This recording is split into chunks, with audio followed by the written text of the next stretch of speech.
Hi guys, welcome back again to Mesh View Sports Podcast, where we give you details of the things happening in the world of sport. And of course today there is just so much to talk about. But then we just had to talk about Nigeria. What's going on in the sporting industry? There's just been so many things happening, and that's why we're here today to discuss that. My name is Olanike Ajagun, and I am your host for today. And I've got my two lovely analysts and at the same time friends in the studio with me, which is going to make it so much interesting. How are you doing, Sodiq? I'm very fine.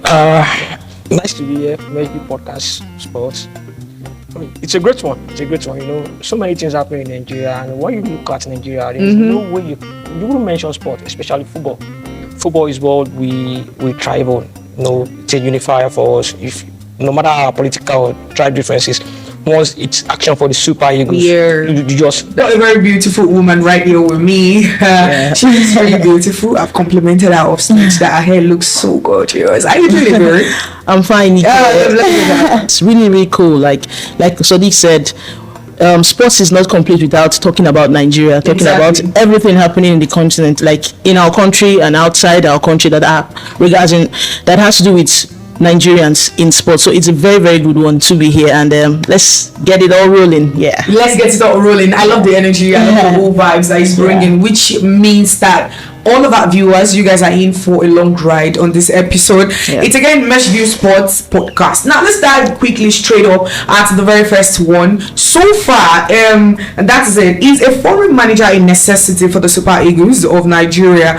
Like you said, we've had a lot of foreign managers so far that has come, thrived. The one in question that I would always talk about is the 1994 Clemens Westerhoff. He was the one that came in, qualified us for our very first World Cup, and also won our second AFCON, because that was 1994. The first was won 14 years ago before then. That was in 1980. Now, looking at a foreign manager, I look at it, it's more like the pros and the cons. It's complex, but I would go with the pros or the benefits. A foreign manager comes in with a lot of experience from the global stage. Like the person comes in, I believe even before we employ a manager, the person must have had a lot of experience as a player, as a manager, either for a club side or a national team side. So the person is not coming in as someone from Nigeria. Like the person's goals, ambitions, perspective about football is quite different from what we tend to have presently. Do you understand? But the issue now we have about foreign managers is that they are very, very expensive. The cultural differences, language barrier. Take a case in point in our last AFCON, that's AFCON Posero taking us to the finals. We noticed there are some players in his team that I won't really call it jet lag, but they were weak. They were stressed out. And now you had. Would you like to mention one? Okay, fine. We had the likes of what's his name again? The guy that plays for Nottingham Forest. Yes, he was out. He was injured, but he was still playing in that game. And we had a Bruno Onyemechi on the bench. This is someone I feel he would have just brought in. That is where this cultural difference is. I feel he had just his own clique of players.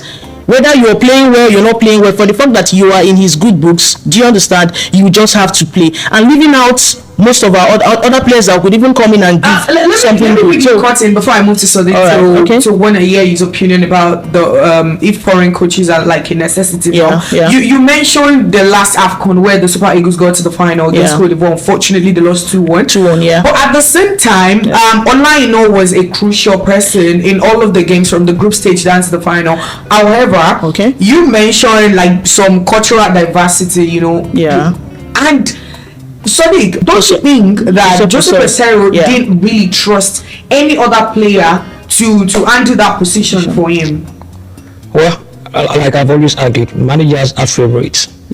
And if there is a profession that allows you to be strong-headed, I think it's football managing. Yes, no matter, even if that when it is clear that the pattern is not working, as far as the manager has that philosophy in his head, he knows how he wants to execute it. There's no way you are not going to talk him to change that pattern unless it's either that pattern get him to be successful or get him fired. Get him fired. And we've seen it getting him fired. So the case of Pesero and Olanike, I saw a video where Olanike said he was one who decided to play again. Yes. Well, he just want to say that. He said it was one who insisted to play that game, but if I were a manager, there's no way I would have played you in a final because that when I knew we were not fit, and in a match that could have determined the fate of my job. Yeah, exactly. If Pesero had won that, if Pesero had won that cup, I will be having this conversation, and I knew that prior to that, there were talks that Pesero was going to be sacked, even was not going to be retained even after the AFCON. But if he had won that AFCON, going by the popularities of Nigerian football, heads will roll, and it's going to be like, let's give him another match. So now let's link it up with you thinking. What do you think about Nigeria, NFL at large, hiring a foreign coach all the time? Because there is this respect that some of the Super Eagles players give to foreign coaches, what they give to local coaches. What can you say about that? Of course, in 1994, Stephen Keshi, Stephen Keshi told West Ham that he wouldn't be able to make a game, that they should send a private jet to come. And that, I think that also that decision of West Ham also based on the fact that we had bunches of local talent. So he told Stephen Keshi, don't worry, don't bother to come, play for your club side. We have you. We have a pool of players already. That is it. There's a respect that comes with foreign manager, and foreign manager is a necessity for Super Eagles. Whether we want to admit, whether we want to admit it or not, we've exhausted our pool of local coaches. The 1994 class, almost everyone from the 1994 class has coached Super Eagles. Exactly. Stephen Keshi, Samson Siasia, Sunday Olise, Finidi got the recent one. Yeah. We all know how them. Yeah. Maybe Bar Mutual Adepoju, who owns the highest coaching license. One of Nigeria that owns highest coaching license, UEFA Pro license. Okay. He has it, and he keeps renewing it. But why he didn't go into coaching? His own decision. So we exhausted that pool of local coaches, and you cannot bring in a coach who solely experiences from the MPF to come and coach Super Eagles. Super Eagles is the biggest brand of football in Africa, whether you want to agree or not. So you want to bring in a coach that will command the respect of the players. So if shopping for him is what we need, let's go for it. The problem I have is that don't give us journeymen that are not experienced, that are not good enough. You don't come go and bring us together. The resume is just everywhere. Don't give us coaches that need Super Eagles. Give us coaches that Super Eagles need. Exactly. Okay, I mean, when we started this episode, I mentioned that we're going to be having lots of conversations about Nigeria and basically about Nigerian football, and that's exactly what we're doing on this episode. Ebere and Sodiq. Now we're talking about the Super Eagles. We're talking about if having a foreign coach is a necessity. Augustine Egovon, that man for me is, I mean, right now I'm happy I'm the presenter, I'm not the other. that man looks good on the sideline. He has the aura. He has the demurity is there. Yeah. But now I find this so hard to connect with his game. Ebere. Fine.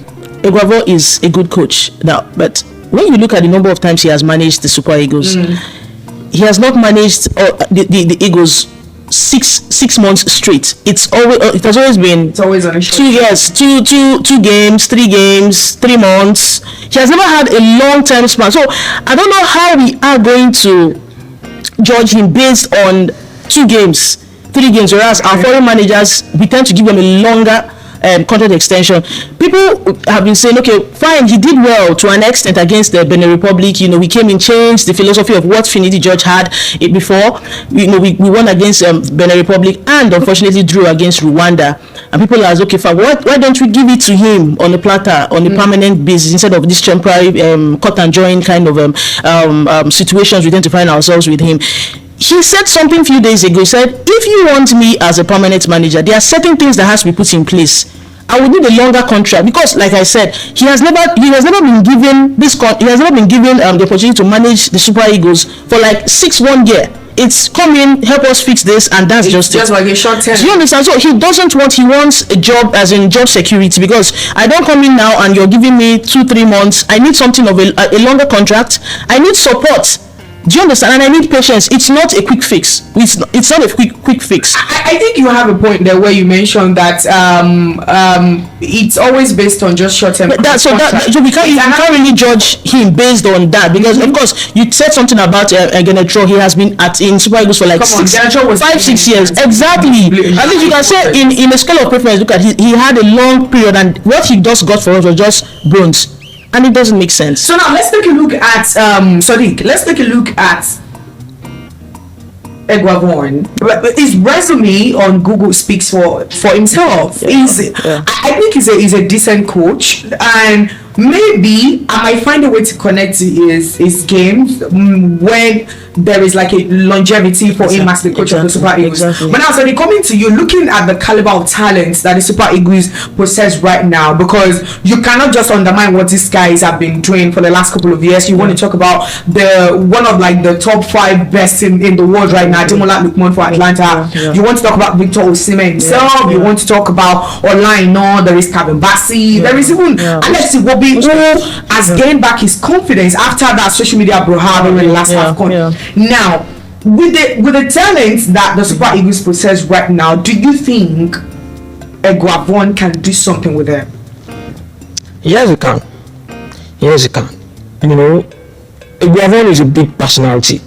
Even when Doran is playing this, he's a big personality. I saw one interview of Stephen Keshi where he said he was a captain, but he's always trusting Ajagun as his right hand man. That's huge. That's just and if you are a big personality in the dressing room, chances are on the sideline as a coach, you make a difference. You know, it's all about how you are able to manage your players. Football is there's information in football. You can talk about the tactical aspect, but man management is also key. You look at Carlo Ancelotti. As Carlo Ancelotti, biggest strength is man management. Yes, I agree. He knows how to do that. And Ajagun in the last couple of games has showed that. The boys are speaking highly of him.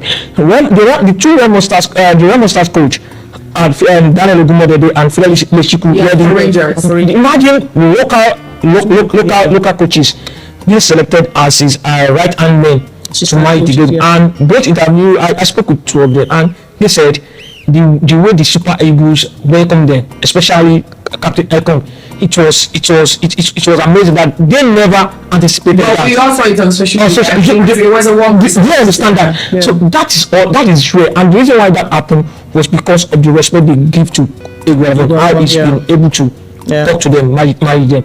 So I think Ajagun will do a good job managing those guys, and they are going to respect him, play for him.